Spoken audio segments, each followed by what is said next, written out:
अस्सलाम वालेकुम गाइस, कैसे हैं आप सब? आई होप आप सब ठीक होंगे। अल्हम्दुलिल्लाह मैं भी बिल्कुल ठीक हूँ। Welcome back to my channel. I thought आज मैं आप लोगों के साथ कुछ ऐसे पर्सनैलिटी चेंजेस की बात करूंगी जो आफ्टर बीइंग अ मोम मैंने खुद में फील किए। आई होप जितने भी मोम्स हैं वो मुझसे रिलेट कर पाएंगी बिकॉज ये सभी के अंदर चेंजेस आते हैं। कुछ लोग इनको रिकॉग्नाइज कर लेते हैं, कुछ नहीं कर पाते।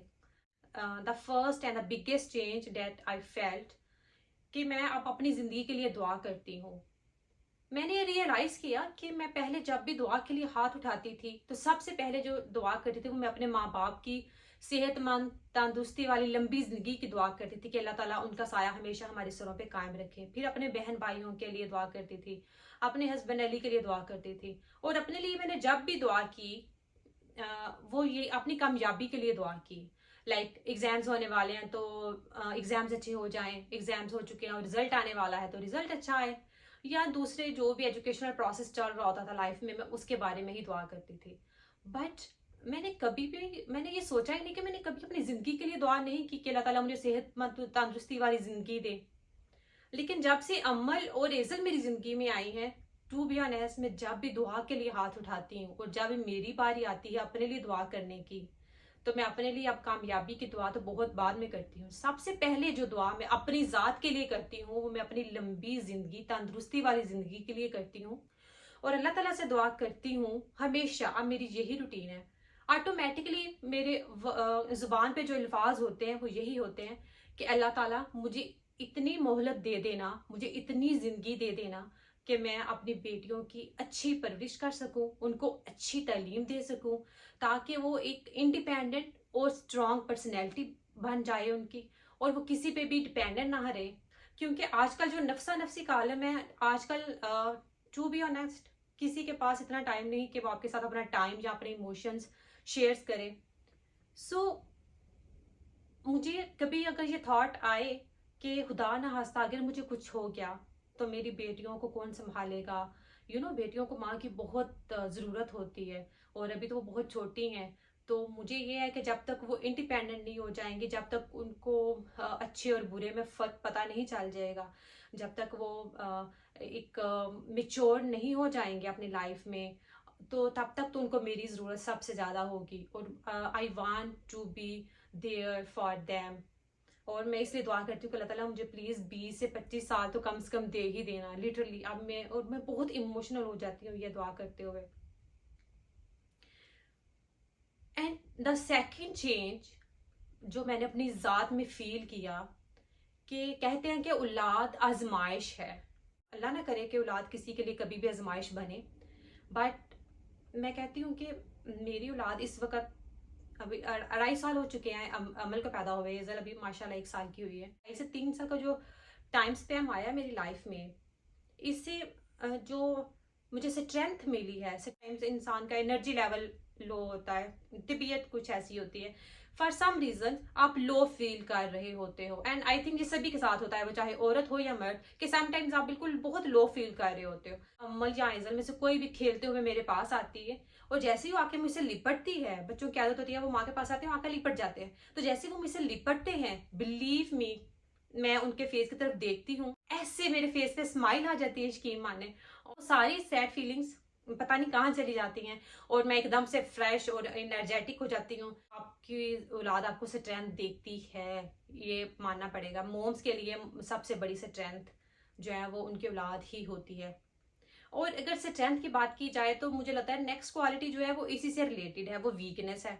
अब आप लोग बताइएगा कि ये मेरी स्ट्रेंथ है या वीकनेस है। मुझे दो ही कलर समझ में आते थे, व्हाइट एंड ब्लैक। बीच में जो ग्रे का कलर है वो मुझे समझ में नहीं आता था। आई डोंट नो, मेरी पर्सनैलिटी ऐसी है कि मेरे घर वाले भी बात जानते हैं कि मेरे लिए जो सही बात है वो सही है, जो गलत बात है वो गलत है, और गलत बात को मैं बर्दाश्त नहीं करती थी। ये मेरी नेचर में। और होता है ना कि मसलतन आप कभी झूठ बोल देते हैं, या मसलतन आपको कभी गलत बात को हामी बनना पड़ता है, यार ठीक है सही है, फिलहाल इसको, ये गलत बात है इसको सही बोल दो। लेकिन मैं नहीं बोल पाती थी। मेरे लिए व्हाइट व्हाइट है, ब्लैक ब्लैक है। ब्लैक को आप ग्रे नहीं कर सकते, किसमें से बुराई में से थोड़ी सी अच्छाई ढूंढ के तो आप उसको जस्टिफाई करने की कोशिश करें, मुझे समझ में नहीं आता था। और मेरी एज अ वुमेन मेरी अभी भी वही है कि मैं गलत, मुझे था कुछ चीजें हैं, मुझे पता है कि ये चीजें गलत है और मैं अब जिंदगी किसी मोड़ पे भी इस चीज को बर्दाश्त नहीं करूंगी, और वो मेरी नेचर अभी भी है। लेकिन एज अ मोम नाउ, आप पता नहीं, मैं उस चीज को जो ब्लैक है, जो बुराई है, जो गलत बात है, मुझे पता है ये बात गलत है, ऐसा बिल्कुल भी होना ही नहीं चाहिए, पर उसको मैं अब थोड़ा सा बेर कर लेती हूँ। मे बी आपका कह सकते हैं कि कंप्रोमाइजिंग नेचर, मोम की कंप्रोमाइजिंग नेचर हो जाती है। And the fourth change that I feel कि थैंकफुलनेस, शुक्रगुजारी का जो फैक्टर है वो आया है मेरे अंदर। टीनेज में जब हम होते हैं या अपने 20s में होते हैं तो हमारे अंदर शुक्रगुजारी का एलिमेंट थोड़ा कम होता है। हम अल्लाह ताला का शुक्र अदा तभी करते हैं जब हमें हमारे एक्सपेक्टेशंस के मुताबिक कोई चीज़ मिल जाती है, हमारा रिजल्ट अच्छा आ जाता है, या हमें एडमिशन हमारी एक्सपेक्टेशंस के मुताबिक कहीं किसी दायरे में हो जाता है समथिंग। लेकिन हम हर वक्त अल्लाह ताला का शुक्र अदा नहीं करते कि दिन में 5-6 दफा अल्लाह ताला का शुक्र अदा कर दिया। ये हम टीनेज में नहीं करते, अपनी 20s में नहीं करते। हाँ, जब एक मेच्योरिटी लेवल आ जाता है, लाइक जैसे आपने देखा होगा जितने भी हमारे बड़े हैं, जो हमारे बुजुर्ग हैं, जो हमारे पेरेंट्स हैं, वो अल्लाह ताला का अक्सर ही शुक्र अदा कर रहे होते हैं कि बच्चों आप कितने ना शुक्र हो, अल्लाह ताला का शुक्र अदा करना चाहिए कि कुछ लोगों के पास ये नेमतें भी नहीं है जो तुम लोगों के पास हैं। ये बात कर रही हूँ। लेकिन हम लोग क्या करते हैं, हम लोगों को अगर 10 चीजें चाहिए होती हैं उस एज में 20s तक, अगर 10 में से अल्लाह ताला ने हमें 9 से ब्लेस दिया है, एक चीज नहीं दी, सम हाउ उसमें भी हमारी बेहतरी होती है, लेकिन हम लोग समझते नहीं। लेकिन जो एक चीज अल्लाह ताला ने हमें वक्ती तौर पर नहीं दी होती, हम उसके लिए रो रहे होते हैं। 24 आवर्स यही होता है कि हमें वो चीज भी चाहिए, हमें वो भी अचीव करना है, हमें वो भी चाहिए। तो हम शुक्रगुजारी और नाइन के लिए नहीं करते।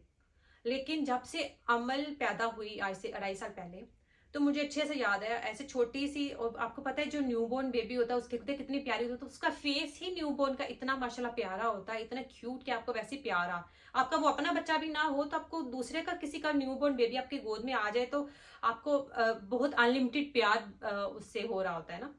अमल और रेजल को प्यार से बेटू बोलती हूँ, और ये मेरी अभी भी आदत है, मैं उनको प्यार से बेटू बोलती हूँ जब बहुत ज्यादा प्यार आ रहा होता है उनपे। ऐसे अमल को देखती थी और ऊपर देखती थी और कहती थी अल्लाह ताला थैंक यू सो मच मुझे इतना प्यारा बेटू देने के लिए।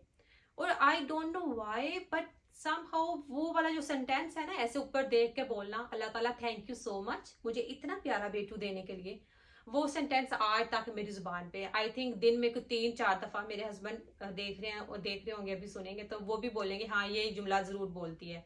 तो ये मेरी आदत बन गई है, मैं बहुत बोलती हूँ दिन में। जब भी अमल मुझसे, अमल या एजल जो भी मुझसे लिपट रही होती है, जब बच्चे मुझसे प्यार कर रहे होते हैं या फिर मैं उनको प्यार दे रही होती हूँ बहुत ज्यादा, तो वो उस जो टाइम होता है ना उसमें, वो उसमें मेरी जुबान से निकलता ही ये वाला सेंटेंस है अल्लाह ताला थैंक यू सो मच। और ऊपर आसमान की तरफ देख के, जैसे हम अल्लाह ताला से बात कर रही हूँ मैं, अल्लाह ताला थैंक यू सो मच मुझे इतना प्यारा बेटू देने के लिए। तो आई थिंक अल्लाह ताला का हमें शुक्रगुजार होना चाहिए। ये इस चीज को मैंने अभी ज्यादा नोटिस किया है और मैं बहुत शुक्रगुजारी करती हूँ। अब में ये थोड़ा फैक्टर आ गया है।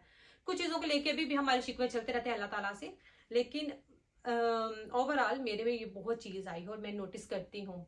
इसके अलावा और भी बहुत से चेंजेस होते हैं जो एज अ मोम हमारी लाइफ में आते हैं, जैसे कि हमारी जिंदगी डिसिप्लिन हो जाती है, हमारी रूटीन सुबह से लेकर शाम तक की खास पैटर्न पे चल रही होती है, हमारे एक्शंस बहुत पॉजिटिव हो जाते हैं।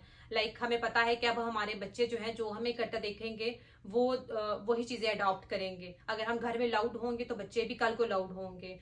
अगर आप घर को मेंटेन नहीं करोगे तो बच्चे भी कल को नहीं करेंगे। अगर आप बच्चों के सामने नमाज नहीं पढ़ोगे तो बच्चे भी कल को नहीं पढ़ेंगे। सारी जिंदगी आपको उनके लिए, बच्चों के लिए रोल मॉडल बनना है, और अल्हम्दुलिल्लाह इंशाल्लाह बनूंगी, अल्लाह ताला बस तौफीक दे। और भी बहुत सी बातें हैं, अगर करूंगी तो वीडियो बहुत लंबा हो जाएगा, फिर कभी इस टॉपिक पे बात करें। थैंक यू सो मच मेरे चैनल पे आने के लिए, मेरी वीडियो को देखने के लिए और मेरे चैनल को सब्सक्राइब करने के लिए। और जिन्होंने अभी तक मेरे चैनल को सब्सक्राइब नहीं किया वो प्लीज मेरे चैनल को सब्सक्राइब कर लीजिएगा, बेल आइकन को हिट कर दीजिएगा सो दैट हर वीडियो को नोटिफिकेशन आप लोगों को मिल जाए। मुझे और मेरी फैमिली को अपने दुआ में याद रखिएगा और मेरे साथ ऐसे ही बने रहिएगा। मिलते हैं नेक्स्ट वीडियो में, तब तक अल्लाह हाफिज।